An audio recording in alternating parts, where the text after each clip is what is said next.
Alors bonjour à tous, hein, bonjour les modèles. Alors je voulais vous faire une petite vidéo de remerciement, hein, ça j'y tenais beaucoup. J'en ai fait une il y a quelques temps, c'était pour remercier l'initiative de Mani de RC Garage 68 qui était aidé par RC en PLS, il y avait Subaru, il y avait Christelle hein, de CV Design, hein, GVP Racing. Qui est-ce qu'il y avait aussi Vince pour les logos. Hein, voilà, attends, je l'ai là sur la casquette ou ici. Voilà, il y avait pas, et j'en oublie, hein, excusez-moi, j'ai pas mis tout le monde, mais qui avait lancé cette initiative pour faire des t-shirts et des mugs à l'effigie de RC Mag avec un nouveau logo qui avait été créé et c'était une totale surprise. Et l'histoire c'était que donc vous alliez chez CV Design, donc chez en fin de compte c'est une branche de GVP Racing et qui s'est mis à faire donc des t-shirts, des suites, enfin plein de trucs et vraiment de qualité à des prix je trouve vraiment raisonnables et ça permet de faire des sous-petites boutiques chez eux et c'est vraiment très intéressant et l'idée c'était de nous offrir en fin de compte le bénéfice. Et il y a quelque temps, Christelle m'a contacté. Alors, j'avoue que moi, je suis nul. Tout ce qui est messagerie, tout ça, le problème entre RC Mag, RC News, RC Mag Vintage, la chaîne YouTube, les pages Facebook où je suis, j'ai des messages de tous les côtés et je me paume, j'arrive pas à gérer ça. Et j'avais pas vu son message et en plus, donc voilà. Enfin bref, je vais vous faire un résumé. J'ai reçu, elle voulait me faire le règlement pour l'association. Donc j'ai reçu le chèque de 344 € et ça va beaucoup, mais vraiment beaucoup nous aider au niveau de l'association parce que je vais vous expliquer les différences qu'on a avec ce qui se fait actuellement. C'est que nous, on est des papis de la RC, c'est-à-dire qu'on était au début des blogs, hein, ça a commencé avant qu'il y ait les Facebook, les TikTok, machin, trucs, bidule et voilà, et maintenant ça allait dans tous les sens, on sait même plus où aller.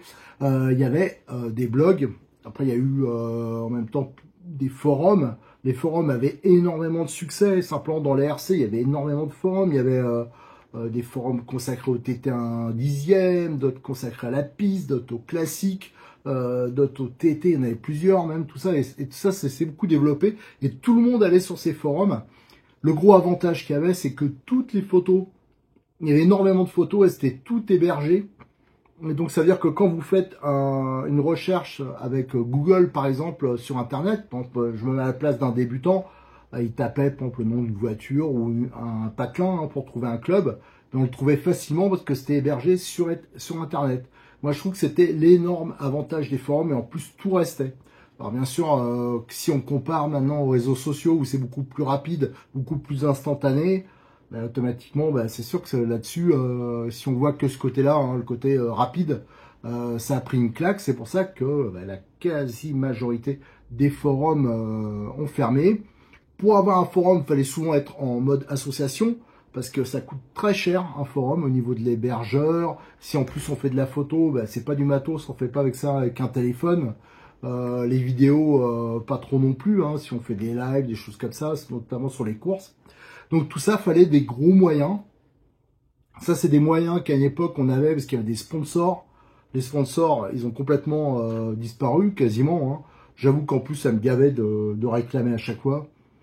Donc maintenant, ben, on peut compter que sur nos lecteurs, sur la chaîne YouTube. Hein. C'est pour ça qu'à chaque fois, on essaie d'insister sur le partage des vidéos. Hein. Si vous voulez nous aider, ben, de les partager, de les liker pour les faire connaître. Et donc le mode associatif, on l'a conservé, parce que moi je veux absolument, on a 400 000 photos qui sont hébergées sur le serveur. Imaginez si on coupe tout. Moi j'ai eu le cas avec la 2 chevaux, j'ai eu, enfin dans d'autres activités où ils ont tout coupé, et on a tout perdu d'un coup. C'est-à-dire que ça fait des archives énormes qui disparaîtraient, et ça je ne veux pas. Alors c'est pour ça que j'essaye de me battre pour qu'on conserve le serveur, sauf que le serveur ça a un coût. Voilà. Et on a beaucoup de mal à l'assumer pendant 2 ans de suite. C'est Cyril de Modelis 34 qui est pourtant, alors quand je vois que les distributeurs, les gros magasins font rien, bah, Cyril qui est une petite boutique, hein, qui est un passionné, bah, lui bah, il a mis de sa poche pour nous aider, pour, bon je vous avoue que je l'ai fait aussi, hein, on est 2, 3 à avoir fait, on a mis de notre poche pour compléter.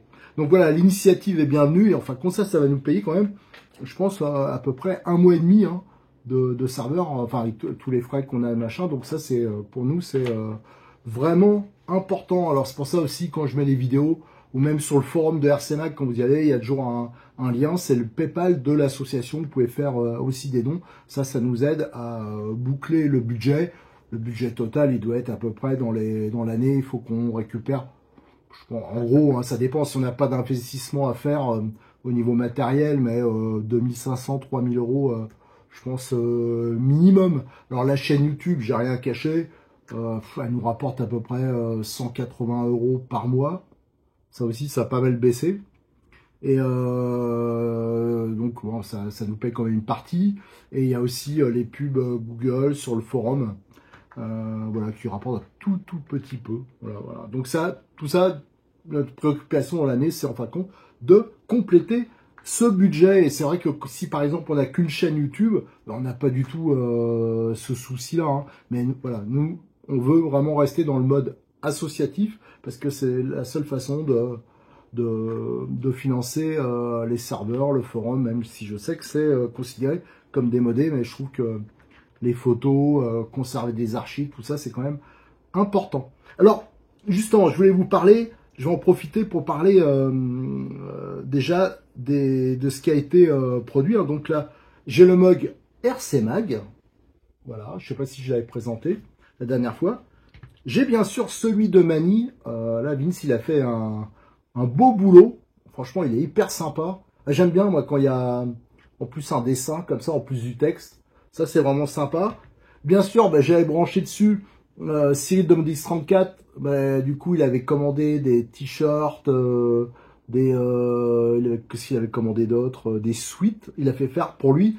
Enfin, il avait commandé des RC Mag, il a commandé des Mani. Et en plus, il a fait faire le sien, alors, le logo. Franchement, je le trouve assez sympa. Voilà, donc c'est pareil, un peu le même principe, une tête d'abord qui tient une radiocommande. Et il a fait les t-shirts, je vais vous le montrer, et les suites. Ça, il compte le refaire après. Et juste comme ça, pour vous montrer, hein, donc ça date, hein, ça au moins 15 ans. C'était notre mug de l'époque. Hein, vous voyez, ça n'avait rien à voir avec le petit buggy avec le moteur devant. Parce que à la base, RC Mag, il faut savoir qu'en premier, ça s'appelait Tractor Web, vraiment l'ancêtre. Hein, c'était sur les voitures, alors là c'était une niche, hein, les voitures, les tout-terrain traction.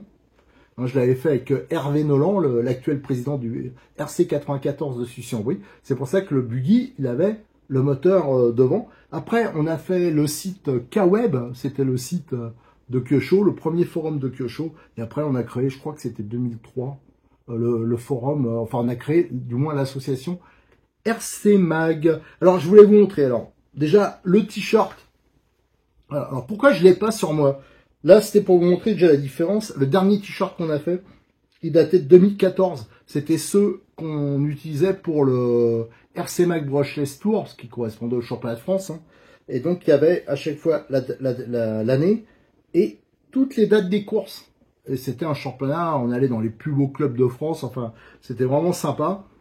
Et entre-temps, ben, on n'a rien pu faire. Hein, juste un problème de moelle. Hein. Et là, ça c'est donc la nouvelle version. Et pourquoi je ne l'ai pas mis sur moi? C'est parce qu'en fin de compte, ben, il était un peu juste.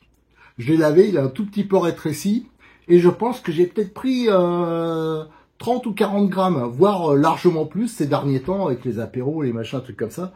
Donc là, ça montre, fais gaffe, mon gars, là c'était déjà bien moulant. Là, c'est plus que moulant, c'était style, on met de la gaine thermo-rétractable et on fait...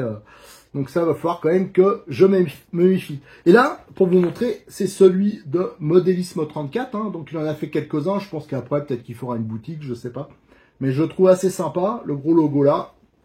Et le plus petit sur le cœur. Voilà, donc ça, c'est très bien aussi. Moi, ce que j'aimerais bien après, c'est j'ai besoin d'un logo. Alors celui-là, je l'avais dit, hein, j'aime bien, il est moderne, tout ça, mais voilà, faut quelque chose qui est adapté à faire pour les banderoles, parce que c'était ça qui nous manquait. Je voulais juste vous montrer aussi, pour, entre guillemets, pour montrer les différences, hein, ce qui se faisait dans le temps. La première casquette qu'on a eue, alors je l'ai pas là, hein, j'en ai pas trouvé à côté de moi, mais après on avait fait ces modèles-là. Voilà, donc c'était des boîtes hein, qui existent toujours et qui faisaient les casquettes. Alors on voyait le résultat, on voyait que quand on commandait et qu'on le recevait, des fois on n'avait pas des bonnes surprises. Alors c'était une seule couleur, hein, bien sûr. C'était une sorte de prix. Et après ça, c'est un pote qui nous avait fait quelques exemplaires. Vous voyez, Tractorico, c'était à notre nom. On avait fait ça pour les modos et compagnie. Les casquettes. Ça date de largement plus de 10 ans. Voilà. Entre-temps, on n'avait pas refait de casquettes. Donc voilà, je voulais vraiment vous remercier pour ce chèque. Merci Christelle, merci Guillaume, merci Vince, merci RC en PLS, qui m'avait offert la casquette. Ça aussi, c'était pas prévu. Et c'était pas dispo, c'était un proto des essais qu'ils avaient fait pour le brodage. Parce que vous pouvez, à Christelle, vous pouvez lui demander, vous allez sur le site, vous allez voir, il y a déjà plein d'exemples de produits qu'ils font, et on peut faire de la broderie, enfin voilà, il y a plein de choses, ils sont hyper actifs, n'hésitez pas à aller les voir, même de notre part, et vous verrez, vous serez déjà bien reçus, c'est professionnel, c'est rapide, et ils peuvent vraiment s'occuper de vos logos. Et j'ai oublié de remercier qui, de Mani, j'ai dit, j'ai noté là pour pas oublier, RC en PLS, Subaru, Cyril, Vince, voilà, bon je crois que j'ai fait le tour. Donc voilà, je vous remercie, grâce à vous, ça va beaucoup nous aider pour financer cette saison 2023. Allez, merci, à bientôt sur le forum de RC Mag, sur notre chaîne YouTube. Et n'hésitez pas à partager nos vidéos, à liker pour faire connaître ce qu'on fait et bien sûr à nous rejoindre sur le forum. C'est important le forum, même si je sais que c'est plus de contraintes, mais ça permet quand on parle d'un sujet, quel qu'il soit, de vraiment conserver des traces. Allez, merci.